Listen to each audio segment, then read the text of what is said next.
Hi.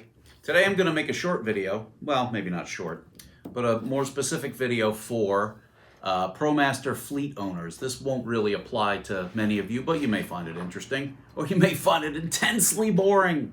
It's your old pal Kip with his silly advice. Anyway, so I deal with a lot of small Promaster Fleet Owners, or small-ish, between 5 and 20 trucks, that kind of thing. If you have more than 20 trucks, you probably have a dedicated staff that's handling these things. But I wanted to give some tips because as a fleet owner myself, the problems I went through, the things I learned, I think I can share with you, and I think it will help. So the important thing to understand, and this of course is mainly expediters and I guess you would call it over the road or non-local people that aren't just based out of one place where they can maintain and service vans or have backup vans, which is something we'll talk about. But anyway, here's the thing.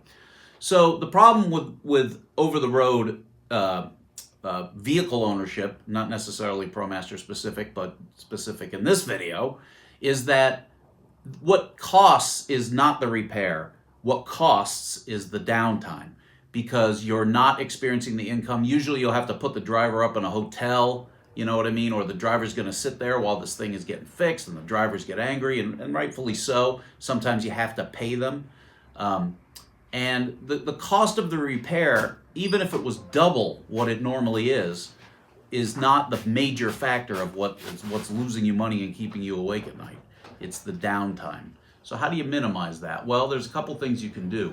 The problem is that your driver is going to break down in the buttfuck Egypt somewhere, and nobody's going to be able to deal with them, and every shop is going to be busy, and it's just a big thing. A horrible thing, too. Also involving towing, which they can often really screw you on towing. I once paid $2,000 for a 120-mile tow. I wasn't particularly happy about that. Anyway, so the method I came up to deal with this, if it's me in the truck when I break down, then I can figure it out because I've got the credit card and I know what I'm looking at and I know how to talk to shops. But very often your driver, not only don't they know anything about vehicles, that's just not their area of expertise, nor should it be. So what you're going to do, what I have found works well for me, is to put together a tow rig. Now this tow rig can approach these problems in two ways. Let's assume for the sake of this argument that you've got a van and it's broken down 1,000 miles away. If it's loaded, you're going to have to pay for a rescue load, and that's just the way it is. There's no getting around it. And if it's heavily loaded, you're probably going to have to pay for somebody to bring out a tow motor as well to get it off the van. Although oftentimes you can hand load them. And what you can do is butt two vans up against each other and use your load bars, your 2x4s, to make a slide. If a pallet was under 600 or 700 pounds, you might be able to do a kind of a sexy butt-to-butt docking maneuver in a strictly heterosexual way and slide a load across on those load bars. And sometimes you can use those load bars as levers to short push the load. You can slide it. And you can even use the metal locking things that go into the E-track as your lever point. So you could do that, move the one to the other side, do that. So it can be done. It's not pretty, but it can be done. For years I carried a little hand winch, but it didn't happen that often. Anyway, let's move on. So this driver is broken down 1,000 miles away, and he's in the middle of nowhere, and it's not going to be practical to get him to the first shop, the nearest shop, even the one that can take it, because you're going to try and call around ahead of time before you arrange a tow if you can. But in this modern world that we live in, I mean, I have a 2-month backlog.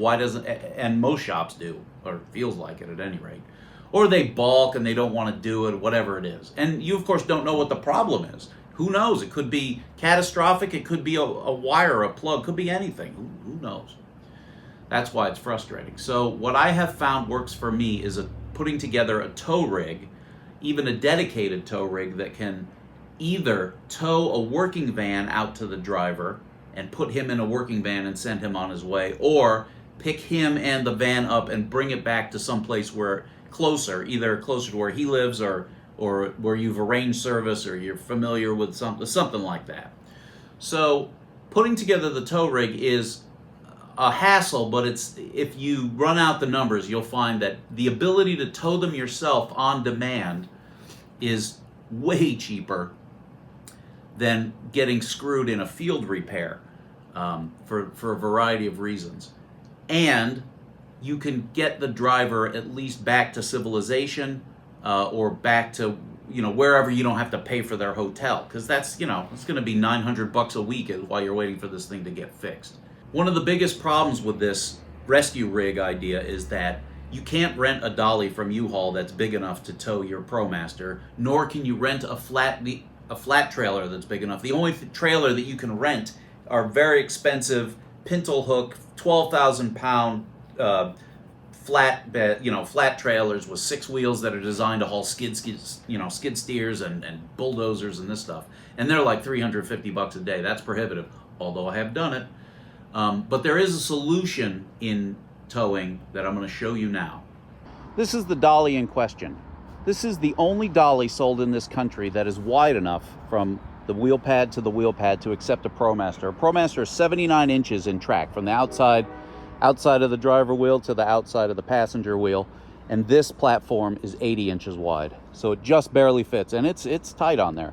But you will find that anything you rent from U-Haul doesn't fit, and very few of them are that wide, regardless of what they say. This dolly is made by a company called Steel Toe. Steel Toe. See how they do that? And we have obviously modified it with a platform that contains a winch and a toolbox, and because we're stupid and put all that shit on it, it's too heavy to pick up and drag around by hand, so now we have this. But this dolly can be towed by a normal pickup truck or whatever, whatever you got. And it works pretty well. It's not perfect because this type of dolly, you literally cannot back up with it. If you have to back up more than a foot or two, you won't be able to, because the way it works is that the van, this platform called the platter, pivots like that, and so the thing can turn, but it makes very wide turns. And what happens is there's a stop there, and that's the sharp as it can be, so you have to make very wide turns, and if you don't, it'll kind of chatter as it drags around these dolly tires. The trick with it is there's a pin that holds it, and this tips down and you drive up onto it or drag up onto it with a winch, however you want to do it. But the general idea is it works pretty well. What you do have to do with this dolly, regardless of what it says in the instructions, is leave the steering column unlocked in the van you're towing. The reason this works at all is because the van is front-wheel drive. If this was a rear-wheel drive Ford or Mercedes, you'd have to disconnect the drive shaft. Otherwise, you'd blow up the transmission by towing it from the front like this. Steel Toe is, I believe they're based in Pennsylvania. I was able to get this locally, but you can pick them up at the factory. I want to say this thing is about, probably by now, $1,600 or $1,700, but man, is it a lifesaver if you need to tow. When you pull up, it has these ratchets that go over the wheel and hold the wheel, hold on by the wheel. Also has a place for safety chains, and it does work well. We're right at the rated capacity of this thing. I want to say this dolly is rated to 5,000, but it is what it is. The lighting often gets broken because when the van turns, you can see how close the side of the van gets, and I don't know. But it does work, is all I can tell you. It ain't pretty, but it works. And when you're hauling it empty, it bounces around, and it is what it is. But anyway, the company is Steel Toe. They're a big company that makes dollies, and I forget what model this is, but it's the biggest one. And it is basically the last one that works, as a two-wheel dolly situation. And you can pretty much pull it with anything that'll haul. Well, your full-size empty Promaster weighs 5,400 pounds, so if you've got build out in it, you can make it work. You're not going to be going very fast. And as I say, this one isn't pretty, but it is what it is. This is a little battery box that we put to drive the winch. This was all a mistake. I should have left all the tools in the thing off, because it just makes the dolly heavier, and we could have just carried that and used it as needed, but we're stupid and we do stuff like that. All right. Okay, so that's my advice to you. Either have a spare van and deliver it to the driver and retrieve the broken van, or have a tow rig. For relatively modest amounts of money, you could put together a tow rig, and that solves some, not all, lessens the pain of the headache of a remotely broken down truck. All right, so that's the conclusion of this video, wherein you learned that a smart fleet owner with enough trucks especially will either put together a spare or put together a tow rig and kind of be ready to use it on a moment's notice. It's, obviously every situation is different, but that's probably your cheapest / best way out. Okay, well then, we've learned a lot. Thanks for watching, kids. Love you too. Say it back, you sissy. Say it!